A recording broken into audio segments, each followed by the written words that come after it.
Assalamualaikum warahmatullahi wabarakatuh. Selamat malam teman-teman sekalian dan salam sejahtera untuk kita semua.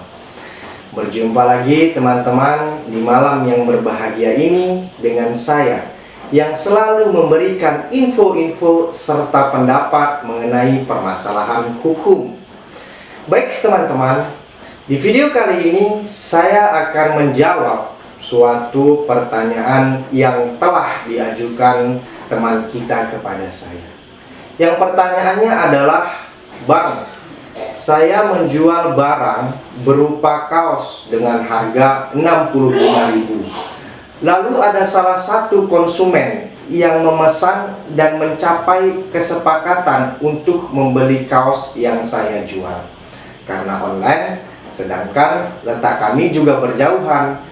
Lalu kami sepakatlah mengirim barang, dikirim melalui JNE yang sampainya 1 hari, dan saya sudah mengirimkan barang tersebut. Lalu pembeli mengumbar-umbar janji, namun sampai saat ini pembeli belum juga membayarkannya. Langkah hukumnya bagaimana agar saya dapat menggugat pembeli, Bang? Jadi begitulah kira-kira pertanyaannya teman-teman. Sebelum saya menjawab ke pokok inti permasalahannya, saya ingin memberitahukan dahulu teman-teman tentang jual beli menurut hukum. Suatu perjanjian telah dinyatakan lahir pada saat terjadinya kesepakatan atau persetujuan antara kedua belah pihak terhadap hal pokok yang menjadi perjanjian. Sepakat itu diartikan sebagai pertemuan kehendak antara kedua belah pihak. Dalam transaksi online, pertemuan kesepakatan terjadi antara kedua belah pihak ketika pernyataan salah satu pihak kemudian disetujui oleh pihak lainnya, teman-teman. Hal itu juga ditegaskan di dalam pasal 1458 Kitab Undang-Undang Hukum Perdata yang berbunyi, jual beli dianggap telah terjadi antara kedua belah pihak segera setelah orang-orang itu mencapai kesepakatan tentang barang tersebut beserta harganya, meskipun barang itu belum diserahkan dan harganya belum dibayar. Lalu teman-teman, sedangkan hak milik atas barang yang dijual baru dinyatakan berpindah pada pembeli pada saat barang tersebut sudah diserahkan dan telah dikuasai oleh pembeli. Jadi mengenai pertanyaan yang tadi teman-teman, tentunya ada jerat pidana jika pembeli online shop tak mau bayar.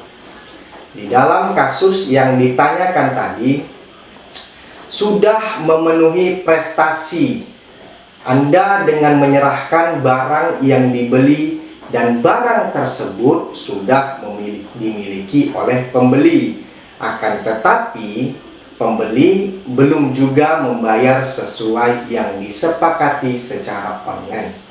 Dengan kata lain, pembeli dapat dikatakan telah wan prestasi, sehingga dapat digugat teman-teman atas dasar wan prestasi sebagaimana diatur dalam pasal 1243 Kitab Undang-Undang Hukum Perdata.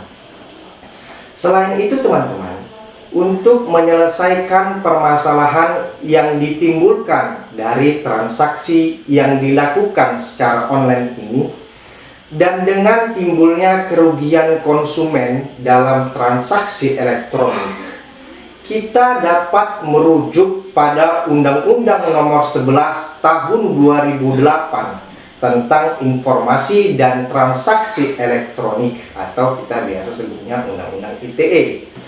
Di dalam pasal 28 ayat 1 Undang-Undang ITE menyatakan bahwa setiap orang dengan sengaja dan tanpa hak menyebarkan berita bohong dan menyesatkan yang mengakibatkan kerugian konsumen dalam transaksi elektronik dapat dipidana dengan pidana penjara paling lama 6 tahun atau denda paling banyak 1 miliar rupiah, teman-teman.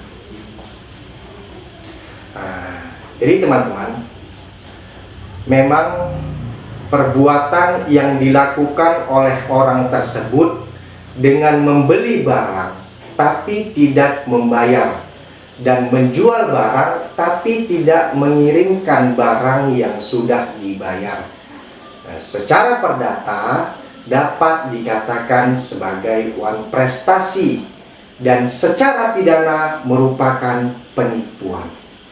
Untuk itu, langkah yang bisa kita ambil adalah tentu dengan cara kekeluargaan perlu dikedepankan, teman-teman. Namun, jika pembeli tidak beretikat baik, pembeli tersebut dapat digugat secara perdata atau dilaporkan ke pihak kepolisian untuk dapat diproses secara pidana. Selain itu, teman-teman, kita juga dapat mengadukan melalui laman aduan konten dari Kementerian Komunikasi dan Informatika Republik Indonesia. Dengan syarat kita harus mendaftarkan diri sebagai pelapor terlebih dahulu dengan mengisi beberapa kolom isian. Atau aduan yang dikirim harus ada atau harus disertai URL atau link atau screenshot tampilan serta alasannya. Semua laporan yang masuk dan memenuhi syarat akan diproses dan ditindaklanjuti. Jadi begitulah teman-teman langkah hukum jika pembeli online shop tak mau bayar. Mungkin cukup sekianlah video pembahasan kita kali ini, teman-teman. Semoga bisa bermanfaat untuk kita semua yang melihatnya. Amin amin ya rabbal alamin. Saya Aji Fikri Wicaksana undur diri. Wabillahi taufiq wal hidayah. Wassalamualaikum warahmatullahi wabarakatuh.